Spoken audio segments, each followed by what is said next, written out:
is that all three collapses were pretty close to classic examples of what they call controlled demolition. When dynamite or some kind of explosives are placed throughout the building at all the crucial points, and then they put them on a computer and they bring them down in a certain order, and therefore the building comes straight down so it doesn't fall on these other buildings, and they come down in virtually free fall speed. And that's what happened here. All three buildings. You can see them on all sorts of places on the website. You don't see them on TV anymore. They showed them the first night, and Dan Rather, bless his soul, comes right out and blurts out the truth. He says, "Boy, that looks just like controlled demolition."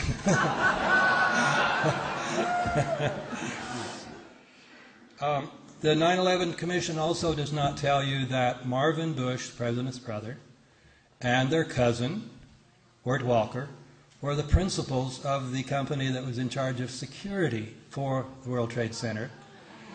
They don't, all sorts of coincidences here. They also don't tell you that there were many reports of people who worked in the building saying, we got a shutdown order, so for 3 days we couldn't go in the World Trade Center. There were engineers coming in and out. We didn't know it.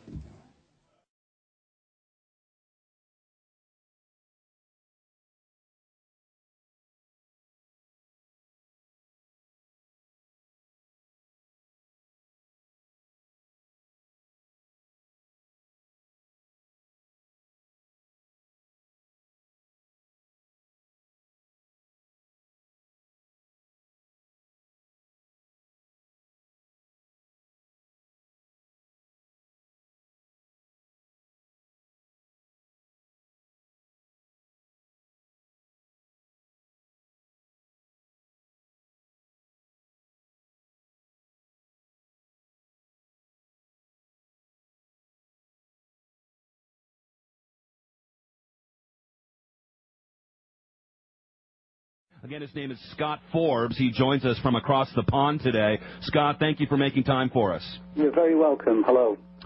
Let's see, where do we start here? We don't have a lot of time, but I think what we should do first off is, just tell us maybe what the atmosphere was leading up to 9/11, exactly what your job was and what you did there in the World Trade Center towers. Sure. I worked for, as you said, Fiduciary Trust in the South Tower. I was based on the 97th floor, where our data center was.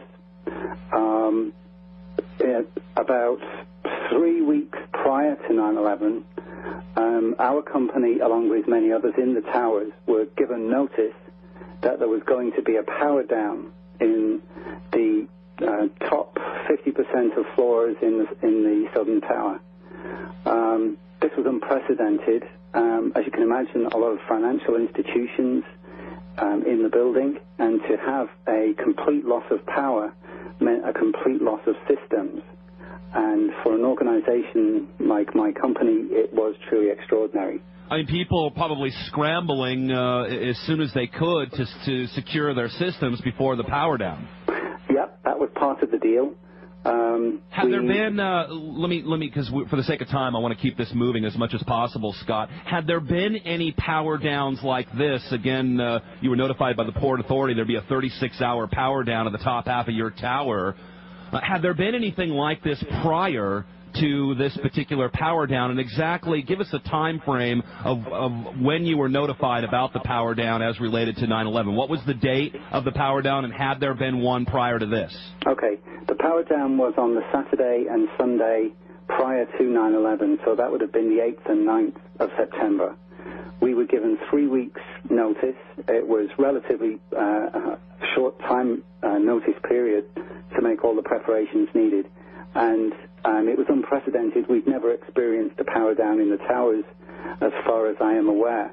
I had worked in the towers from 1998.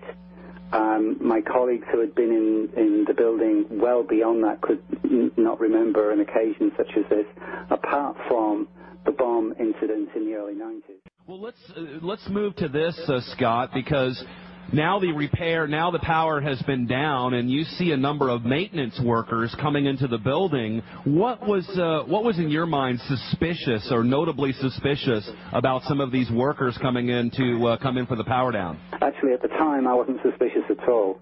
It was just part of the fact that there was a power down and that there were workers in overalls in the building. But looking back now, you noticed that there were some suspicious behavior with these workers.